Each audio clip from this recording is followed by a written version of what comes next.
gostaria que você abrisse a sua Bíblia lá no livro de Judas. E eu quero refletir a partir de alguns versos, na verdade da carta toda. Foi excelente termos lido na liturgia, mas eu quero chamar a atenção para algumas outras coisas a partir desse texto. A carta, ela é uma carta do Novo Testamento. O Novo Testamento é o texto que foi escrito ali depois do ministério da encarnação de Cristo ter acontecido, algumas décadas depois. Todo o Novo Testamento ele é marcado de maneira muito clara com um chamado urgente. É muito interessante as músicas que nós cantamos aqui na preparação para esse momento, na liturgia. Ela falava dessa dor que nós sentimos. As bem-aventuranças nos falam claramente sobre a sede e fome de justiça. E é interessante então pensar que todo o Novo Testamento ele foca nisso. Ele é um trabalho pastoral, ele busca uma aplicação prática, uma convocação constante para sermos crentes de fato. E isso muitas vezes é um chamado para fora. Precisamos alcançar os perdidos, a gente precisa avançar no trato missionário, na ação evangelizadora, no discipulado.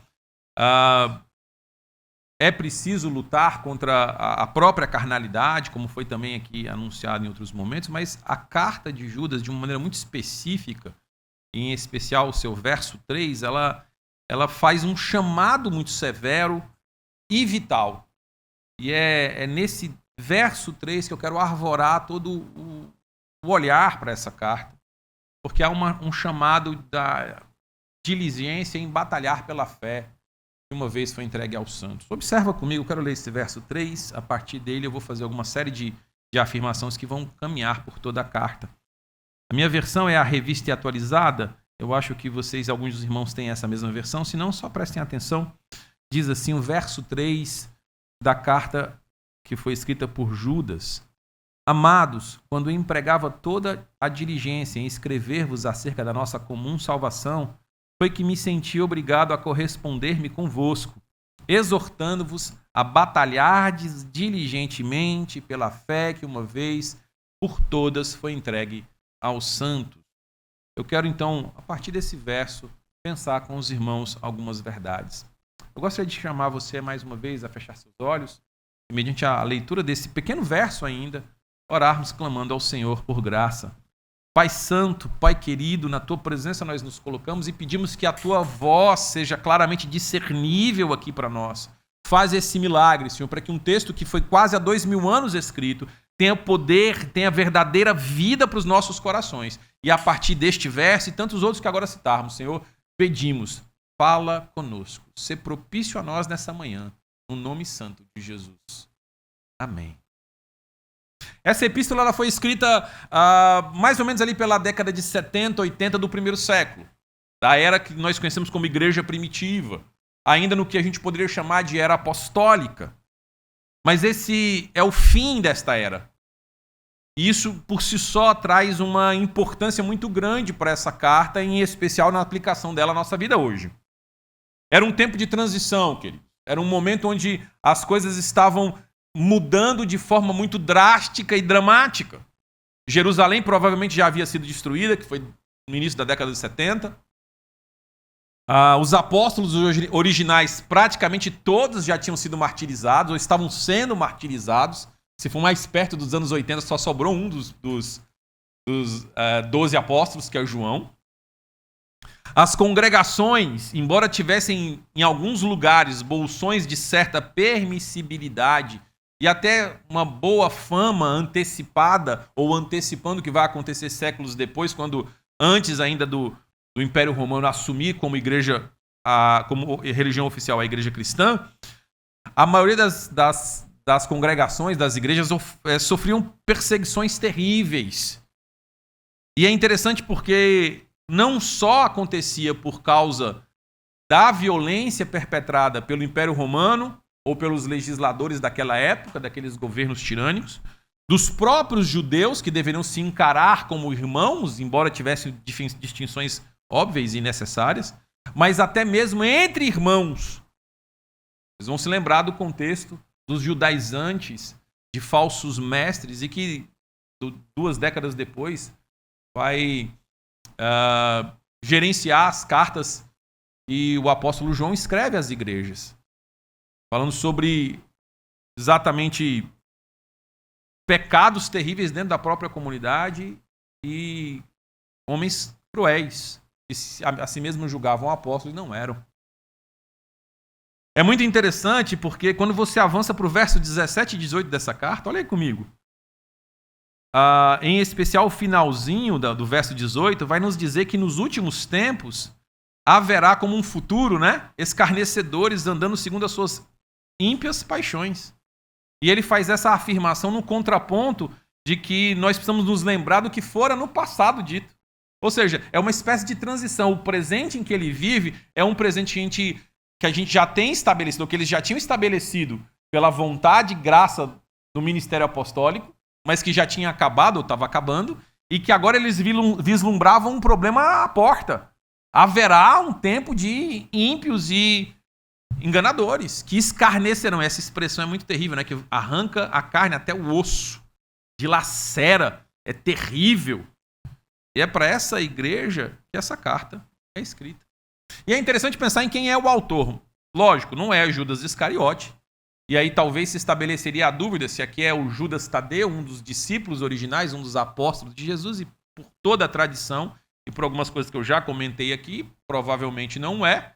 E óbvio, pela própria identificação, que lá no verso 1 da carta nos diz, como foi lido na liturgia, servo de Jesus, irmão de Tiago.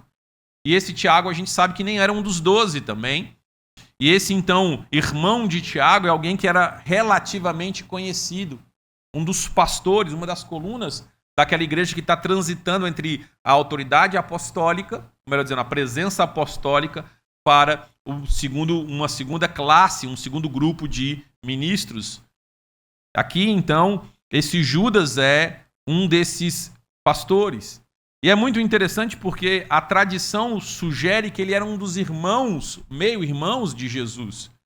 E a gente parece ter muita certeza disso, e o grande número de comentaristas afirma categoricamente que esse Judas era um dos que não acreditaram em Jesus quando este estava vivo, e só depois da ressurreição, só depois de todo o efeito do evangelho, eles então se tornam cristãos. E é interessante pensar que ele se torna alguém tão importante na igreja, tão proeminente na igreja, que é capaz, inclusive, de escrever uma carta que forma o cânon, a palavra de Deus no Novo Testamento. E embora ele jamais tenha dito que ele era irmão de Jesus aqui na carta, e nem tenha arrolado isso como uma autoridade para si, isso precisa ser notado também. Como a verdade é que a autoridade que esse homem tem, ao ponto, inclusive, de se tornar um dos autores do Novo Testamento, está na fidelidade do seu serviço. E não da história, da etnia, da competência como judeu, ou ainda o fato óbvio de ser irmão do próprio Cristo. E apesar dessa carta ser extremamente curta, por todas essas razões, a gente já percebe o quanto ela é densa. E é a partir dessa densidade que eu quero pensar, então, nessas advertências, nesse zelo pastoral que move esse homem. E nessa manhã eu quero pensar exatamente no âmago que está no verso 3, de como esta carta serve para nos informar como hoje ainda a gente precisa lutar, precisa batalhar pela fé que uma vez nos foi entregue. Não foi entregue aos santos como se fossem outros, mas a nós, igreja do século 21. Aqui então eu quero pensar em 5 formas como a própria carta, como o próprio autor enxerga isso e pastorear, exortar-nos mais uma vez. Perceba comigo, querido, que a primeira grande identificação aqui, pelo menos a primeira grande informação, é exatamente a identificação do problema. É necessário, extremamente importante, compreender que está errado. E o autor não esconde isso. Talvez seja uma das cartas onde a forma de identificar o problema seja mais evidente.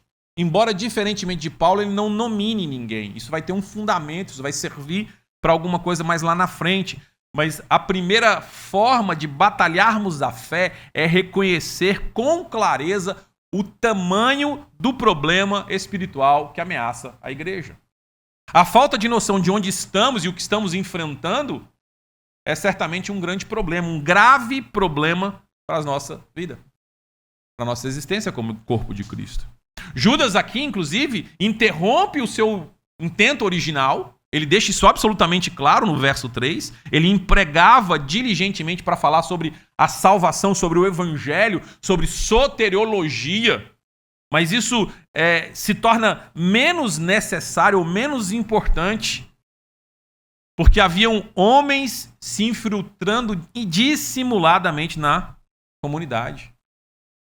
Ele literalmente desiste de falar, então, desse assunto que é importante, que inclusive é um assunto que faz separação de denominações e de igrejas e de irmãos, para abordar algo mais importante segundo a sua própria percepção. Ele vai falar de literalmente sentir-se obrigado a tratar disso, deixar aquilo que ele pretendia e buscar um outro assunto.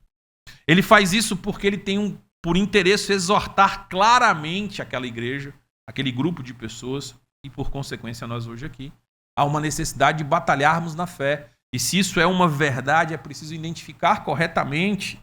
E ele faz isso no verso 4, observa comigo, quando ele vai dizer: esses indivíduos se introduziram com dissimulações. Muitos foram antecipadamente pronunciados com essa condenação. São homens ímpios, transformando libertinagem que foi dado por graça, negando a autoridade prática do próprio Deus. Veja, o pastor Judas, escrevendo essa carta, ele apresenta clara e abertamente as suas ideias. Ele diz claramente: olha, nós temos um problema, tem gente tentando influenciar a igreja de forma sorrateira, distorcendo a verdade de Deus, transformando aquilo que é graça em libertinagem, em abuso, defendendo uma vida sem freio, vivendo imoralidades. Literalmente, ele descreve o problema, alegando que homens abusavam da sua autoridade para permissibilidade, inclusive sua e de outros, assumindo e aceitando pecados terríveis, como se nada fossem, como se não fosse importante. Queridos, a linguagem que ele vai usar nos outros detalhes do texto vão apontar para a gente não só questões ligadas à distorção da teologia, distorção doutrinária, mas literalmente práticas abusivas, espiritualidade que levava a uma espiritualidade torta que levava a uma torpeza, inclusive sexual. Sabe, é interessante porque lá no verso 7 ele vai lembrar de Sodoma e Gomorra como um dos inimigos, nós vamos falar daqui a pouco deles, e depois ele vai usar isso aparentemente para ligar que homens estavam literalmente fazendo a mesma atitude de Sodoma e Gomorra, vivendo de forma terrível, pecaminosa, sexualmente depravada, violenta. E ele vai chamar isso como acusação para esse grupo de pessoas que estavam sorrateiramente entrando na igreja. Parece estranho pensar que numa sociedade tão moral, tão exigente como era dos judeus, esse tipo de coisa vai entrando exatamente no corpo de Cristo. E não é por outra razão, ele vai dizer isso porque eles estão negando o Cristo na prática. Eles podem até falar em nome de Jesus, podem até falar em nome do amor, podem até falar que isso, na verdade, é inclusão, que é a marca do evangelho, mas, na verdade, eles estão negando o próprio senhorio de Deus. Nós temos visto hoje no século XXI, queridos, dentro de igrejas históricas, aqui no Brasil, de denominações sérias, um movimento para permissão, para tolerância, para naturalização de comportamentos sexuais completamente contrários à vontade do Senhor. E surgindo, não meramente como se isso fosse menos importante, aceitável nos irmãos, nos membros, porque talvez no visitante isso até seja natural recebê-lo, mas Não, a discussão é lá em cima, se o pastor, se o líder, se o presbítero, se a autoridade pode ou não viver com essas compulsões, com essas paixões infames, com esse comportamento abusivo. Tão parecido com o problema que Tiago descreve, que aquela igreja naquele tempo enfrentava, que o faz, inclusive, parar de se preocupar com alguns assuntos e focar-se especificamente em chamar a atenção. Queridos, para Judas, era extremamente necessário que o cristão tivesse consciência clara das mais vis situações onde, na prática, se negava o evangelho. Mesmo que tivesse um discurso piedoso, mesmo que tivesse um jeito polido, era terrível para ele observar que as pessoas estavam deixando os fundamentos e sendo enganados. E aqui eu quero acrescentar alguns detalhes, meus queridos, lendo, pensando, meditando sobre esse detalhe de identificar corretamente o risco que corremos.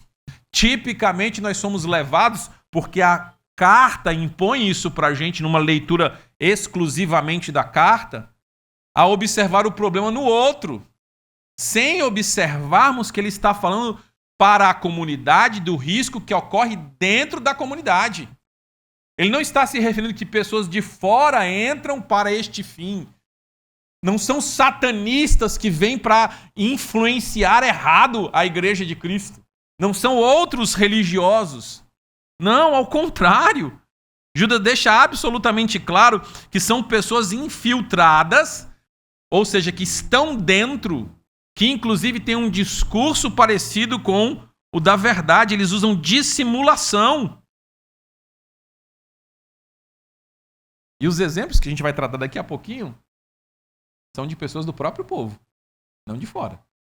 Pelo menos alguns deles. Querido, deixa eu dizer isso com muita clareza e com muito temor. Nosso coração é extremamente enganoso, mais do que qualquer outra coisa. Desesperadamente corrupto. Não se engane. Não se engane, porque você também é capaz de fazer a mesma coisa. Não pense que o problema é o outro. O problema está em nós. Sabe, a gente conversava em casa sobre essa exposição e de uma maneira muito interessante a minha esposa me lembrou, mas eu nunca ouvi você pregar em Judas. E é talvez uma das cartas mais estranhas para a cristandade, porque esse nome Judas se associa naturalmente ao traidor de Cristo. E a gente parece ser, especialmente criança, né? Cresce na igreja, leva um tempo para perceber algumas coisas. Acha estranho ter uma carta do traidor. Até que a gente descobre que Judas era um nome extremamente comum e que no grupo de Jesus, pelo menos 2 tinham o mesmo nome. Judas Iscariotes. Iscariotes não é um sobrenome, mas é como ele fica conhecido. E Judas Tadeu. Né? E é interessante, então, pensar que esse outro autor, que nem é um dos 2, escreve a carta também. Mas sabe qual é a coisa mais interessante? É que não foi só o Iscariotes que traiu Jesus. A gente tipicamente lembra dele como o traidor, sem se esquecer que o grande apóstolo Pedro fez o mesmo. Também traiu Jesus. E de maneira ainda consciente, mais do que o próprio Judas. Porque tendo sido alertado horas antes, ele negou Jesus 3 vezes. De maneira tão clara, tão direta, preocupando-se mais com a sua própria vida do que com o próprio Cristo.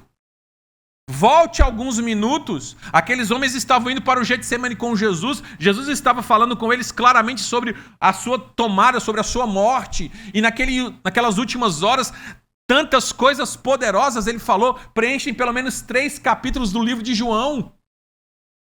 E bastou que Jesus não tenha manifestado sua autoridade para, como em outras ocasiões, desfazer aquela turba movida por Judas, dos sacerdotes que o foram prender, e aqueles homens saíram desbaratinados, perdidos, fugiram daquele momento. E se não fosse o clamor do próprio Cristo, aqueles homens também teriam traído Jesus de forma tão irrevogável como de fato foi Iscariotes. Lembre-se, queridos, da própria palavra do apóstolo Paulo. Cristo veio salvar foi pecadores, dos quais ele se considera o principal. O apóstolo Paulo é o principal dos pecadores. Quem você acha que eu sou? Quem somos nós? Não se iluda. Não pense você que o nosso coração natural, que foi colocado o resto da natureza que sobra, a gente pensa que sobra só 2%, né? 3%, 10%. Não, é 50%, né? Cara, meu querido, a tua natureza humana tá em todinha. Tá todinha aí. Inteirinha. E se você não está entendendo o que eu estou falando, suas paixões carnais ainda estão aí, que o movem a fazer inúmeras coisas. Então não pense outra coisa além de você mesmo. Cuidado. Você está duvidando? Abra o livro a primeira carta aos Coríntios, capítulo 11. Aquele amados irmãos, aquele que creem profundamente na verdade do Senhor, são os que no capítulo 11 são chamados a atenção porque eles pervertem a mesa da comunhão. Não. Não pense você que porque Judas está se lembrando de falsos mestres, pessoas indolentes, indivíduos infiltrados, ele está sugerindo que que o problema da igreja sejam os ataques externos. Porque isso ressoa nas nossas compulsões, nas nossas paixões. Para Judas, queridos, aqui especial, a antropologia bíblica está bem definida. Ele sabe bem quem é o homem. O problema do corpo de Cristo não começa lá fora, começa aqui dentro. Somos nós que precisamos ser literalmente e diariamente convertidos. Por que você acha que tipicamente no culto tem um momento de contrição? Um momento de arrependimento de pecado, de confissão? Por que parece que um culto reformado, né? Ele é literalmente uma repetição dominical? Todo domingo a mesma coisa. Porque todo domingo você é a mesma porcaria que entra na igreja. O mesmo pecador miserável. Você precisa das mesmas inclinações. Você precisa ser lembrado todo domingo dos 10 mandamentos, porque às 10 horas da manhã de um domingo você já os quebrou. Nós somos o grande problema da igreja de Cristo. Não é Cristo que é o problema. Somos nós que somos os pecadores. Ele está nos tratando, é verdade. Mas nunca se esqueça disso, meu querido. Muitos de nós somos capazes de promover erros tão graves como esses descritos aqui pelo pastor Judas. Rapidamente nós perdemos o temor ao Senhor. Paulo vai falar sobre alguns que se comportaram tão mal que eram para ser extirpados e entregues ao diabo, para ele ser queimado, para que se talvez ele fosse de fato um do povo de Deus, ele sofrendo, fosse movido ao arrependimento. Sabe, a confissão de Paulo aqui da sua própria personalidade pecaminosa, ele não é um eu hiperbólico ou poético, ele está falando literalmente da sua percepção, da sua própria compreensão. Os erros dos coríntios, a própria traição dos apóstolos precisa fazer em nós, ou trazer a nós, a compreensão de que não estamos imunes. Não estamos imunes a nenhum pecado. A nossa comunidade não é uma comunidade que está livre das dificuldades, ao contrário. Isso precisa clarificar os nossos olhos. Em outras palavras, a batalha pela fé começa exatamente numa vigilância humilde, não arrogante. Nós somos melhores que os outros. Vamos prestar atenção porque os terríveis estão perto de nós. Não. É como o nosso próprio coração é capaz de promover uma arrogância espiritual que se abre para esse tipo de precedente. Está disposto, então, a constantemente se arrepender.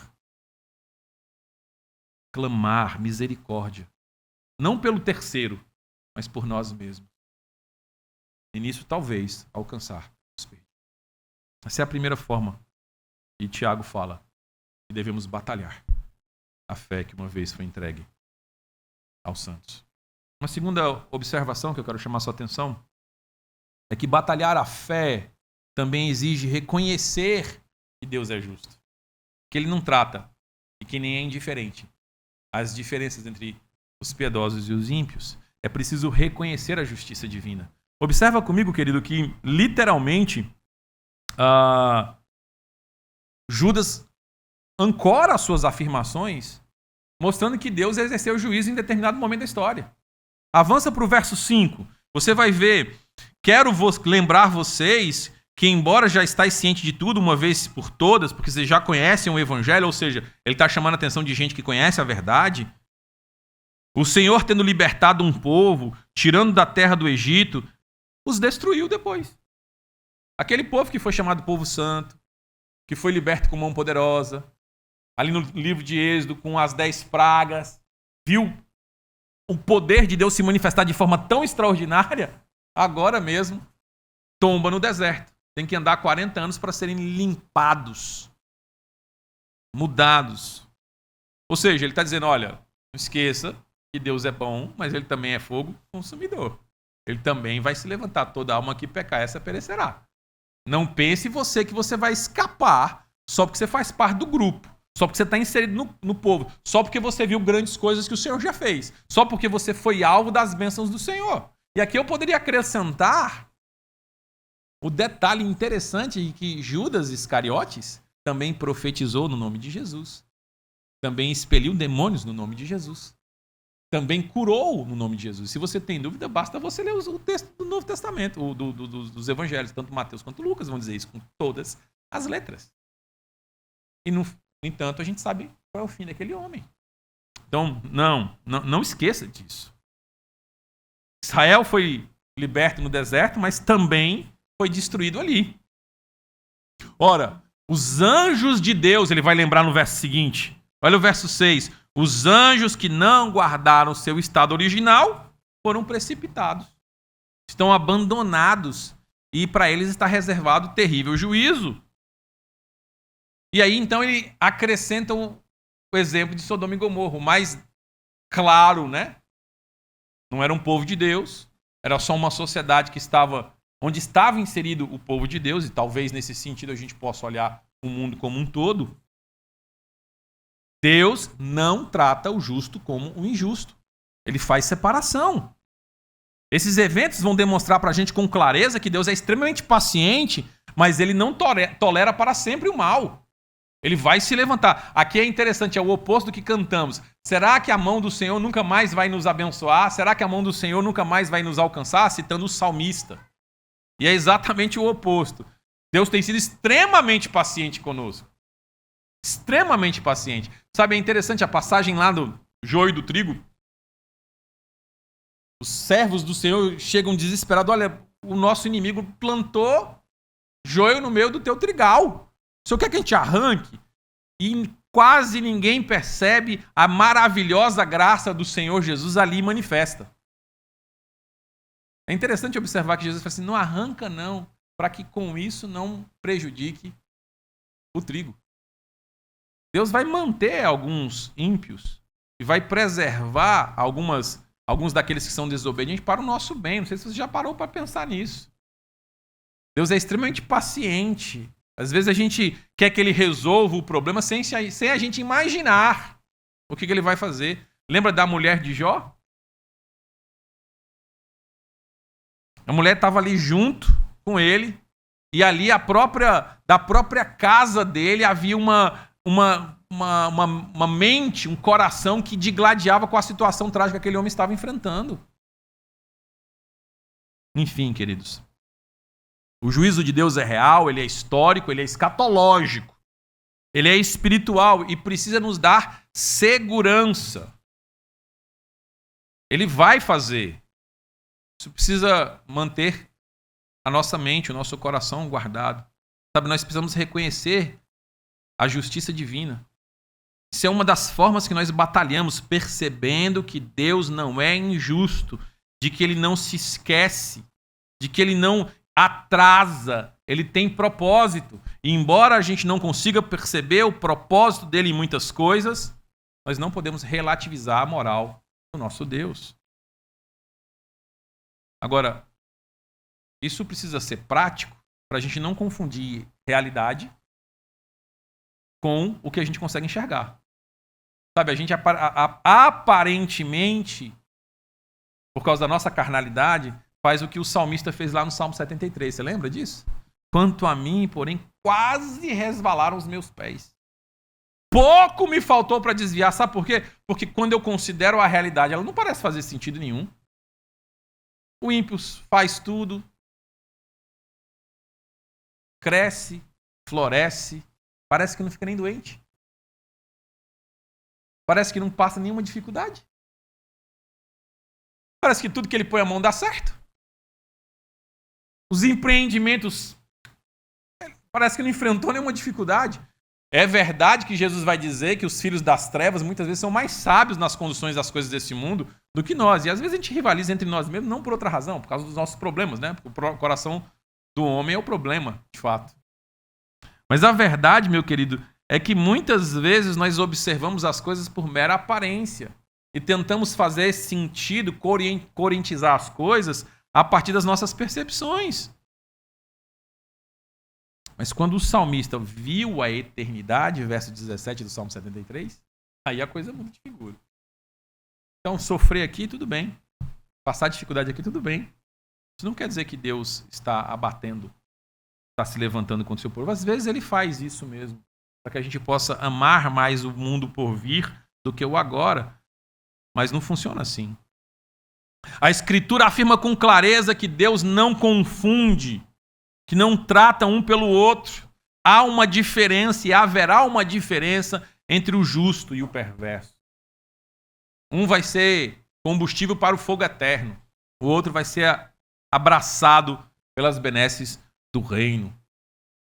Judas claramente nos ensina que as provações do justo não significam descuido divino. E manter isso no coração é uma forma clara de batalhar pela fé que umas vezes nos foi entregue. Queridos, preste atenção, naquela época, praticamente os 12 apóstolos já tinham sido martirizados.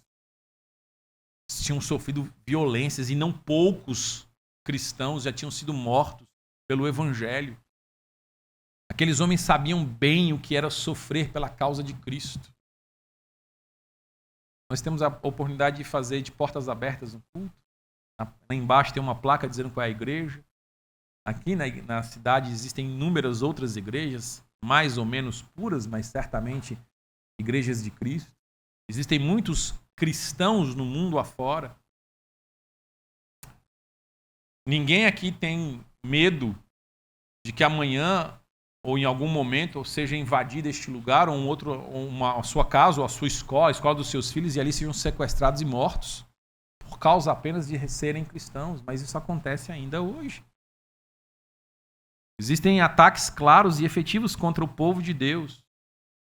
Então olhe para as muitas bênçãos, como dizia o hino, e você vai exultar pelas muitas dádivas derramadas por nós, a nós, né? Verdade, queridos, que prosperidade temporal não é sinal de aprovação nenhuma, talvez até prenúncio de juízo. Batalhar pela fé.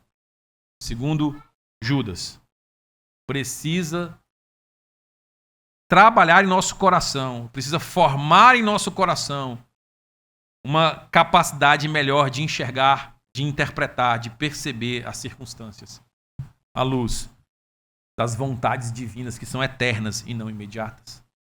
Essa é a segunda forma como nós somos chamados a batalhar pela fé, segundo a carta de Judas. Há uma terceira forma de agirmos. Nós precisamos compreender com clareza a obra de Cristo. É extremamente interessante quando então nós percebemos que para batalhar a fé, não só precisamos saber o estado onde estamos e a forma como Deus trabalha, compreender que não é do jeito que nós queremos, mas literalmente compreender tudo que já foi feito por Cristo. Há um material enorme para nos debruçarmos. Nós temos um livro fundamental para conhecermos detalhes, para gastarmos nosso tempo. Judas vai falar da fé, não como algo subjetivo, não como um sentimento, não como uma vontade, mas literalmente um corpo objetivo de doutrinas. E ele vai falar claramente, nós precisamos de conhecer estas verdades. Nós precisamos de entender isso. Veja, queridos, ele vai falar que é necessário batalhar pela fé que foi entregue aos santos. E ele está se ligando esta fé, literalmente, ao que já foi entregue, não ao que está sendo entregue. Ele não está falando da ação subjetiva da minha salvação, mas literalmente ao corpo doutrinário dos apóstolos. Há um conteúdo doutrinário definido.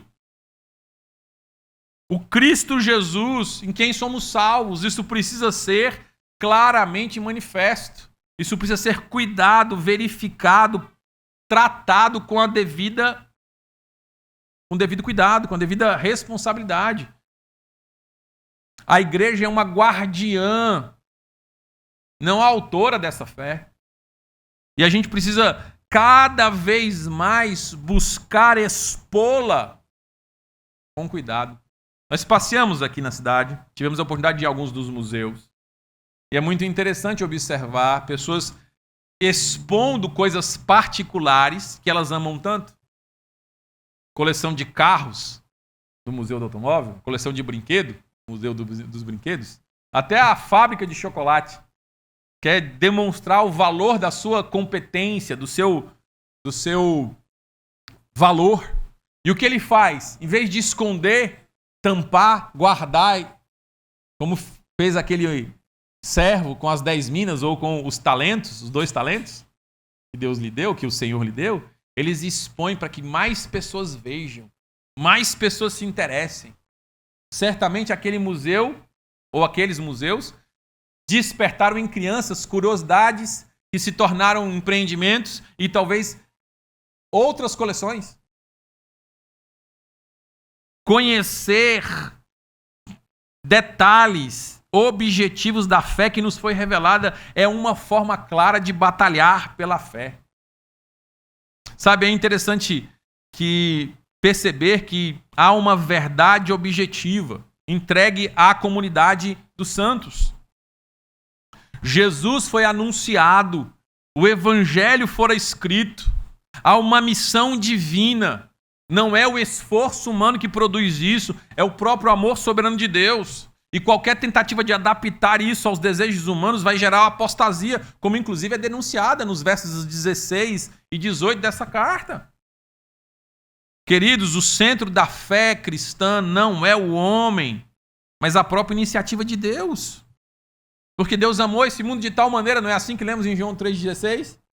Que ele fez tudo por amor, entregando seu próprio filho, nasce dele, é nele e é para ele. E isso precisa condensar nosso coração da mais profunda certeza. E se isso não estiver, nós precisamos lutar para estar no cerne da nossa vivência cristã. A nossa profissão de fé precisa ser uma profissão sadia. Nós precisamos professar o verdadeiro evangelho, que é certamente escândalo para o mundo. Falar de Jesus crucificado é loucura. As pessoas não querem saber de alguém que se sacrifica pelo pecador. É claro que não. Deus é que toma a iniciativa de descer. Isso ofende o coração humano. Todas as religiões vão falar da ascensão humana, seja pela tecnologia, no mais material naturalismo que possa existir, seja pela evolução do espírito nas reencarnações, seja no subir do Monte Olimpo, para alcançar os deuses em todas as outras tradições dos panteões que existem em diversas culturas milenares. Só o cristianismo fala de um Deus que desce. E isso precisa ficar claro para os nossos filhos, para os nossos vizinhos. Essa é a fé que professamos. Um Deus que toma a iniciativa de nos resgatar. Toda a glória a Ele.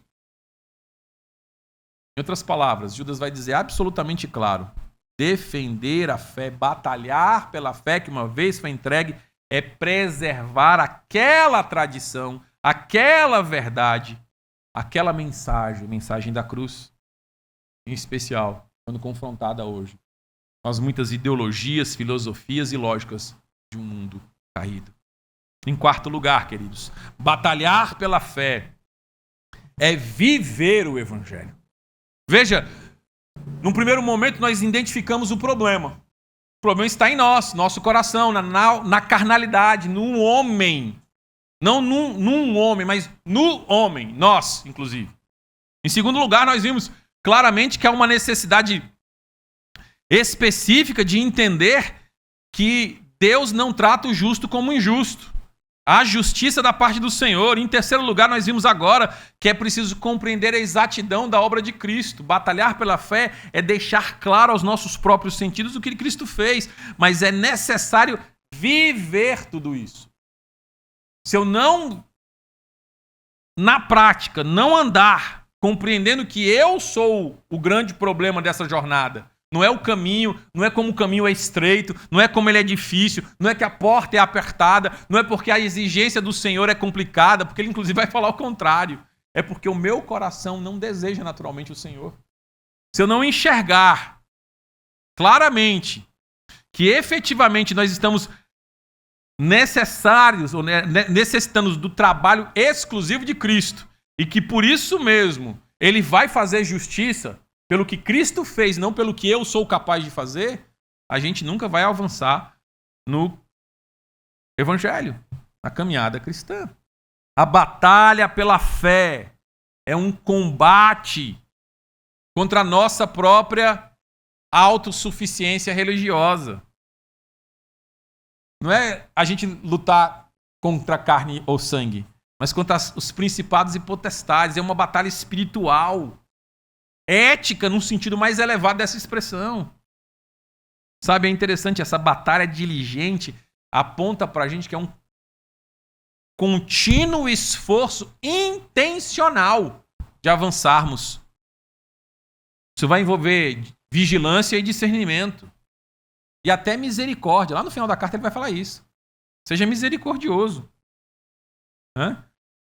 Seja misericordioso com aqueles que também fracassam. Tente salvar alguns deles, porque você estava na mesma miséria. Depois você dá uma olhadinha no verso 22 e 23 e você vai ver que é exatamente isso que ele está falando. Mas é muito importante enxergar que há um caminho para ser vivido. Há uma necessidade de termos um temor santo e reverente. Fugir do pecado nas nossas vidas. Judas vai deixar claro que precisamos agir corretamente, embora também compreender corretamente. A ortodoxia não pode ser separada da ortopraxia, agir corretamente. Não pode ser ignorado, só porque a gente tem o discurso perfeito. Esses falsos mestres que ele aborda, eles são sensuais. E aqui muitas vezes a gente pensa que ele está falando só da sensualidade física, da questão sexual, mas não é isso, é porque eles estão falando do poder da sedução, de agradar. É fácil a gente se envolver com aquilo que a gente acha que é mais correto. Sabe, quando o padrão sou eu, então se eu dou conta tá certo, se eu não dou conta não importa, aí a gente muda qualquer discurso. Se eu dou conta de cumprir 7 dos 10 mandamentos, aquele 8º, 9º e 10º não são tão importantes assim. Essa é a prática que a igreja tem feito. Os falsos mestres estão exatamente aí. Olha, não importa tanto. Isso aí não é a coisa mais importante. Não, a gente precisa ser edificado na fé santíssima. A gente precisa viver no Espírito. A gente precisa guardar-se no amor do Senhor. A misericórdia que nós esperamos é a da vida eterna em Cristo. Veja como é claramente isso. Vós, porém, amados, verso 20, estão edificando-vos, né? Veja que é uma continuidade nesta fé, orando no Espírito, guardando, buscando. É uma ação contínua. A fé verdadeira que vai se manifestar nesse processo. Não é estática. É uma continuidade. Hoje melhor do que ontem. Amanhã melhor que hoje. É prosseguir para o alvo. Não é um horizonte utópico, não. Cristo é real e objetivo. Talvez na sua jornada nesse mundo você nunca vai chegar perto da santidade que Cristo tem para você, mas é o lugar que você tem que ir. naquele dia, pela graça do Senhor, você vai ser transformado. Mas isso não pode fazer o seu coração ficar tranquilo e ficar quieto agora onde você está. Se você não leu esse livro, leia O Peregrino. A vida cristã é uma caminhada até os portões celestiais. Pela graça do Senhor. Alguns fiéis são arrebatados desse mundo antes de terminar essa jornada. E são levados até a cidade celestial sem dificuldade. Graça de Deus. Homens que o mundo não foi digno. Mas a maioria de nós cristãos vai fazer uma jornada extenuante, cansativa. E ficar parado é só cair no calabouço do desespero. Não ignore isso. Continue. Se não puder andar, arraste-se, mas não retroceda. Nunca pare.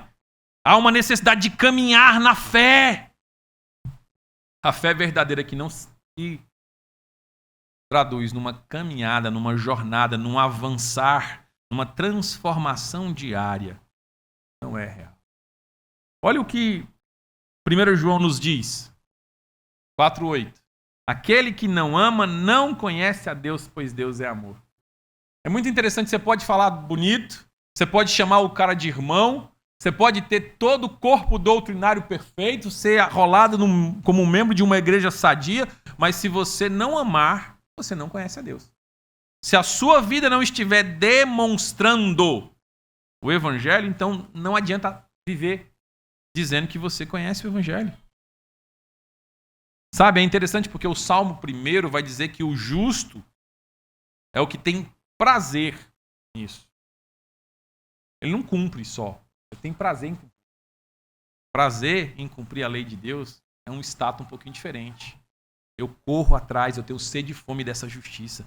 O próprio Cristo vai resumir tudo em amar o próximo como a ti mesmo.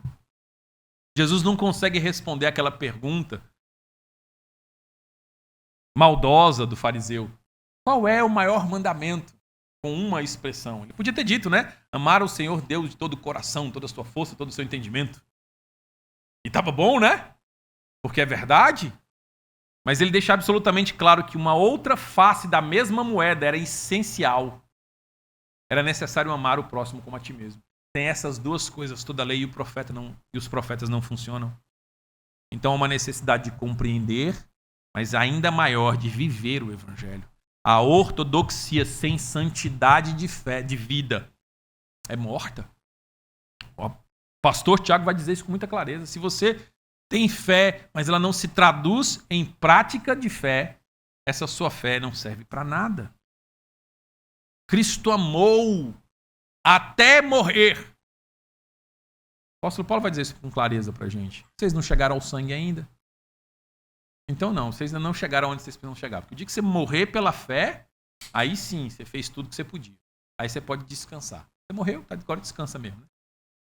Batalhar pela fé inclui viver de um modo distinto, em obediência, no deleite do próprio Deus, da vontade agora das nossas vidas. E em quinto e último lugar, querido, batalhar pela fé é glorificar a Deus com a própria vida. É muito interessante como, depois de falar tudo isso, de descrever nos versos que nós lemos na liturgia, ou aqui nos muitos pontos que eu fiz alusão, na carta de Judas, interessantemente ele termina com uma doxologia. E não pense você que é apenas porque é a estrutura padrão das epístolas. Uma apresentação laudatória, uma informação do seu relacionamento com Deus, um corpo doutrinário que às vezes é dividido em vida prática e vida doutrinária, e por fim, uma oração de agradecimento e louvor a Deus. Não, porque na doxologia de Judas, olha lá o verso 24, ele começa com uma palavrinha chamada ora, né? Uma expressão ora. É uma expressão que vai antepor, ó, isso tudo tem a ver com, e ele vai antepor tudo que foi dito, né, com o que agora vai ser expresso. E o que ele faz? Ele expressa o poder de Deus em guardar-nos de tropeçar. Perceba, querido, que aqui Ele não está só dizendo o poder de Deus, descrevendo como Deus é poderoso, mas lançando a Deus a certeza que nós devemos ter do porquê a nossa batalha vai ser efetiva. Não é porque nós seremos vigilantes em identificar com cuidado os problemas que nos afetam. Não é porque a gente vai ter uma compreensão clara da distinção. Deus está tratando a gente, que bom, mas Ele está punindo, mesmo dando coisas que aparentemente são boas para os ímpios. Não é porque a gente tem uma correta e completa, entre aspas, compreensão da obra de Cristo. Não é porque, de alguma maneira, a gente literalmente está vivendo o Evangelho e pode ser considerado um justo, limpo de mão, que pode subir no trono, melhor dizendo, no tabernáculo, no santo monte e oferecer louvores e sacrifícios ao Senhor. Não. A nossa certeza está no fato de quem faz por nós é Deus. É nisso que nós nos gloriamos, na cruz de Cristo. Não na nossa própria competência em ser um bom cristão. Isso é uma responsabilidade nossa, mas não é isso que nos salva. Não é isso que faz a gente prevalecer ou permanecer. A última das formas que nesta manhã eu quero chamar a sua atenção é confirmar e lançar a Deus toda a glória e louvor pela própria preservação que temos. É graça de Deus, não é outra coisa. Nós não estamos pagando preço algum. Nós não temos nenhum direito. Nós não temos acumulado nenhuma brasa viva sobre a nossa cabeça que faça alguma diferença. É graça e tão somente graça. Louvores ao nome do Senhor, porque Ele maravilhosamente tem nos suportado com muita paciência e longanimidade. É por isso que não somos destruídos, porque as suas misericórdias se renovam a cada manhã. Não é pelo mundo, não é pelos que não conhecem, os que estão conhecendo, é por você. É por nós. Judas encerra a sua carta, deslocando de uma suposta, ou uma suposição do esforço humano como retorno, como qualidade, e afirmando a fidelidade divina. Deus é poderoso em guardar. Então, não é porque você é bom não, amigão, que você está bem. Não é porque você tem sido honesto e guardado os 10 mandamentos e vivido numa relativa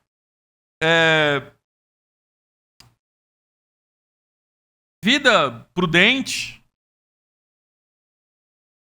porque você tem sido piedoso, modesto, essa palavra boa que a gente usa, gosta de usar, que então Deus olha para você e diz assim, eu estou em dívida com esse rapaz, eu tenho que salvar ele mesmo, porque ele é bom. Não. Se nós pudéssemos aqui fazer o que Sproul fez, eu não teria coragem de colocar ninguém como o próprio Cristo.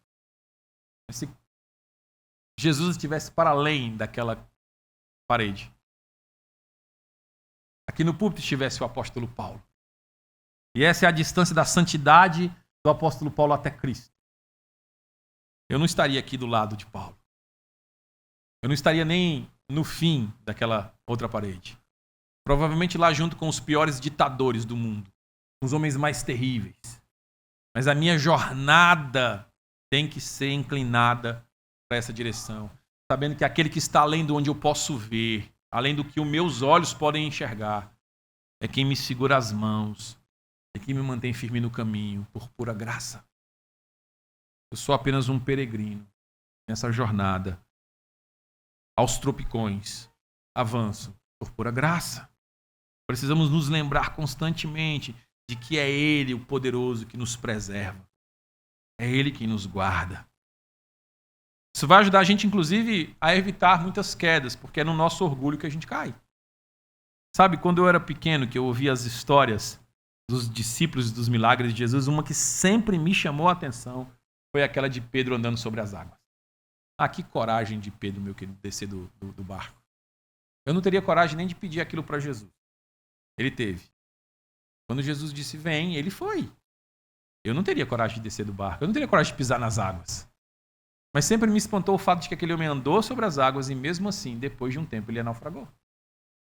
Porque a pequena fé daquele homem que fez tudo isso, que é ainda muitas vezes maior que a minha, teve que ser amparada pelas mãos poderosas do Salvador.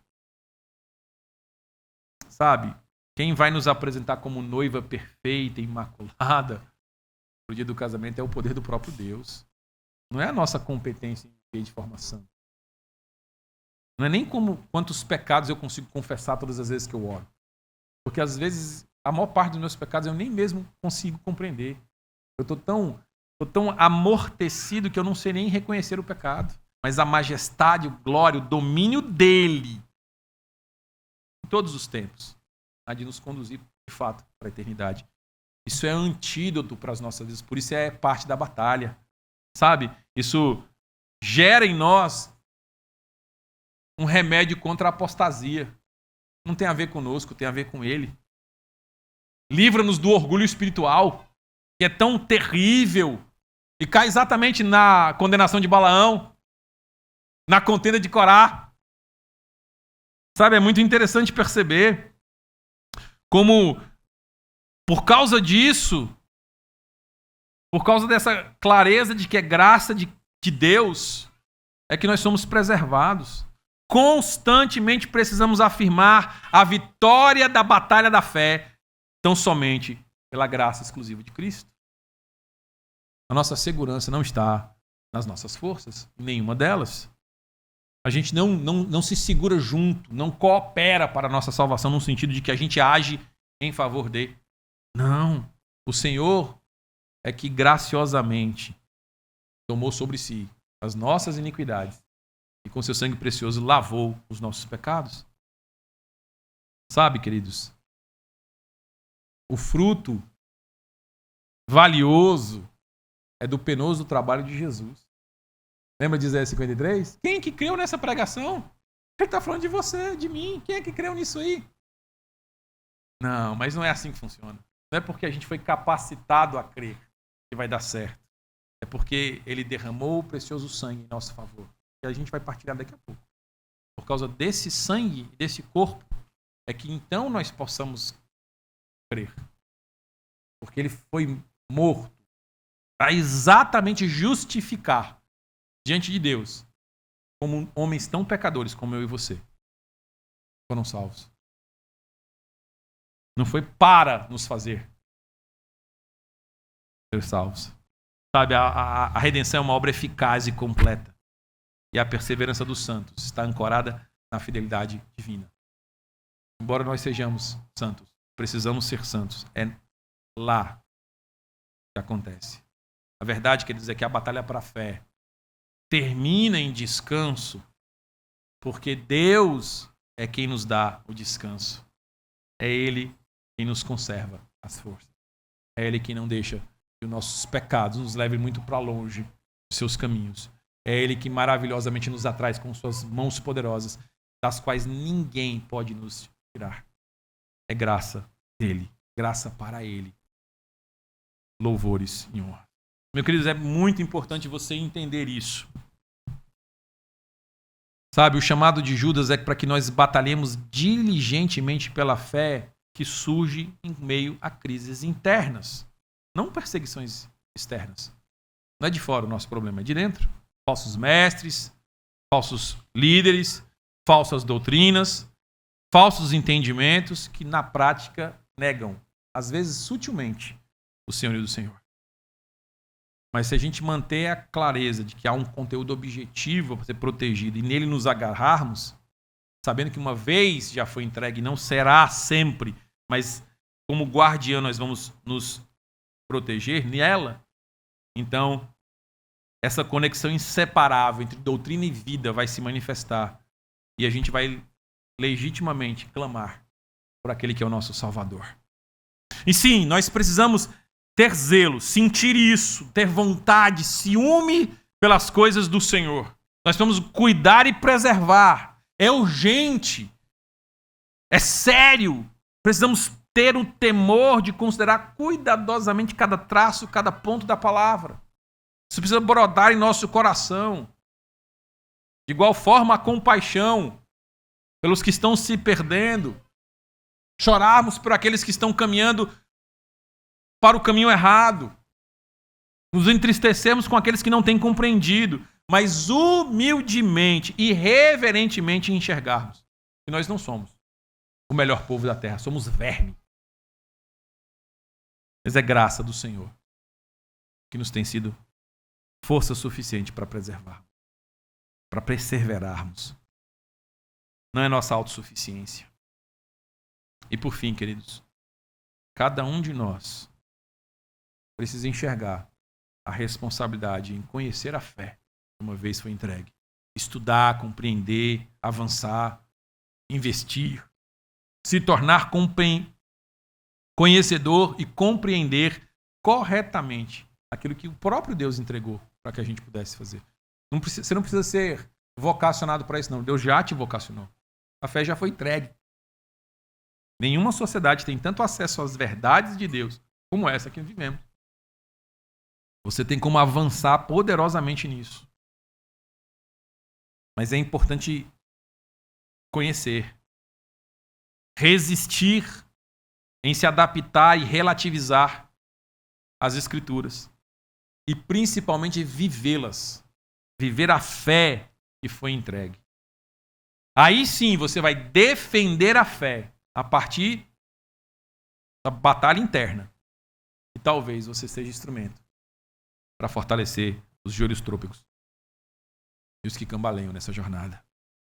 E aí a gente vai edificar-se mutuamente. Lembra? E foi para isso mesmo que Deus deu à igreja, líderes, pastores, o evangelho, para que nós possamos, pelo auxílio de toda junta, efetuar o crescimento de cada um de nós. Precisamos confiar no poder divino. Ele sabe o que está fazendo. Ele nunca fica sem testemunha. E enquanto existir uma semente santa para brotar, o mundo vai existir longânima e pacientemente, esperando que se completem o número dos nossos conservos que serão salvos. Graças a Ele. Glória ao nome dele.